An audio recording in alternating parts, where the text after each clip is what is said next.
এরকম কোমলমতি শিশুরা তারা মোবাইল আসক্তি না হয়ে এসব সংস্কৃতি এবং ঐতিহ্যের সঙ্গে তারা মিলেমিশে সময় অতিবাহিত করতে পারবে। আমরা দেখতে পাচ্ছি যে আমার ভাবি একজন ছোট বাবুকে নিয়ে আসছে। কেমন লাগতেছে ভাবি আপনার? এই তো ভালো লাগছে, পরিবার সবাইকে নিয়ে আসছি, খুব ভালো লাগতেছে। ওর এইবার প্রথম পহেলা বৈশাখ, তাই ওকে নিয়ে বের হয়েছি। এই বাবুর প্রথম পহেলা হ্যাঁ বৈশাখ। হ্যাঁ। তা এইবার পরিবেশটা আপনার কাছে কেমন লাগতেছে বলেন তো একটু? না, অন্যবারের মতো এবারও একটু ভালোই লাগতেছে। আর এবার একটু শান্তশিষ্ট পরিবেশ লাগতেছে, শান্তশিষ্ট লাগতেছে। আর ওই সাংস্কৃতিক অনুষ্ঠান টনুষ্ঠান চলতেছে, ওগুলো দেখতেও ভালো লাগতেছে। যাই হোক, আমরা 17 বছর পর আমরা যেমনটি জানি যে একটা গণতন্ত্র সরকার আমরা পেলাম, নতুন সরকার। এই ইতিহাস ঐতিহ্যগুলো ধরে রাখার জন্য আপনি সরকারের কাছে কি প্রত্যাশা করেন?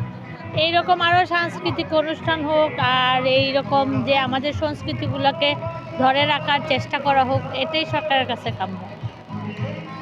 ধন্যবাদ ভাবি আপনাকে। যাই হোক, আপা যেমনটি ব্যক্ত করলে যে আসলে এইবার এসে উনি তার ছোট বাচ্চার প্রথম পহেলা বৈশাখ উদযাপন যেটা বলে যেতে পারে, যাই হোক উনি খুব ভালো লাগতেছে যে সুশৃঙ্খল পরিবেশে লোকজন এখানে ঘোরাফেরা করতেছে। ভাইকেও সঙ্গে নিয়ে এসছে, ওনার দুই সোনামণিকেও নিয়ে আসছে।